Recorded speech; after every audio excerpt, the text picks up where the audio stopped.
सुप्रभात विद्यार्थियों। आज आपको हिंदी में क्षितिज पुस्तक के ग्राम श्री पाठ के छठे पद के बारे में जानकारी करेंगे। इससे पूर्व के पदों का स्वाध्याय आप कर चुके होंगे। पद इस प्रकार से है। बालों के सांपों से अंकित, बालों माने रेत, अंकित माने चिन्ह। बालों के सांपों से अंकित गंगा की सतरंगी रेती सुंदर लगती सरपत छाए। सरपत एक घास होती है। तट पर तरबूजों की खेती, अंगुली की कंघी से बगुले कंगली संवारते हैं कोई। तिरते जल में सुरखाव, चकवा चकवी, सुरखाव का मतलब। पुलीन माने तट, पुलीन पर मगरौठी रहती सोई। मगरौठी एक पक्षी है जो उल्टा सोता है पैर ऊपर करके। संदर्भ प्रस्तुत पद हमारे पाठ्य पुस्तक क्षितिज भाग 1 के ग्राम श्री पाठ से लिया गया है। इसके रचयिता कवि सुमित्रानंद पंत जी हैं। प्रसंग प्रस्तुत पद में कवि ने प्राकृतिक सौंदर्य का मार्मिक वर्णन किया हुआ है। कवि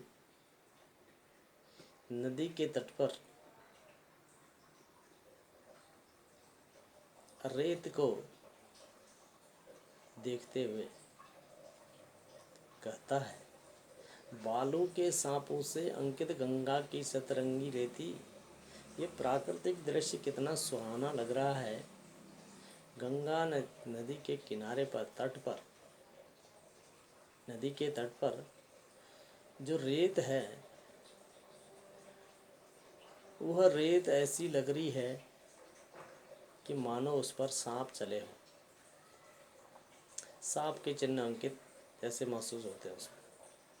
सुंदर लगती सरपत छाई, तट पर तरबूजों की खेती।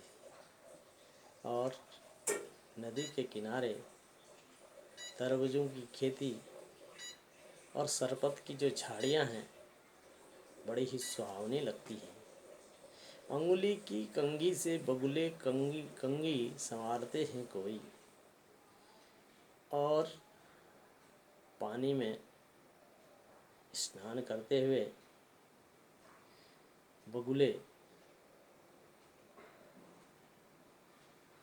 ऐसे लग रहे हैं कि मानो कोई अपने सिर पर कंघी कर रहा हो। अर्थात उनकी जो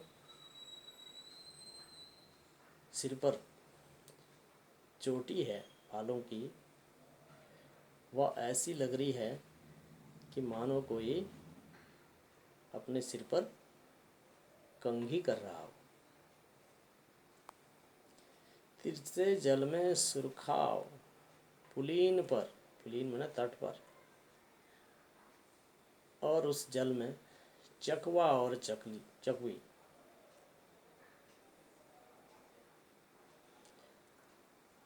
और साथ में किनारे पर मगरौठी रहती सोई। और उस नदी के किनारे मगरौठी नाम का पक्षी बड़े मस्त होकर के सोया रहता है। काव्य सौंदर्य प्रस्तुत पद गेय और लयबद्ध है। पद की भाषा सरल सहज है। बालू के सांपों से अंकित में रूपक अलंकार है। अंगुली की कंघी से बगुले कंघी संवारते हैं कोई में भी रूपक अलंकार है। पद में यत्र तत्र अनुप्रास अलंकार का समावेश है।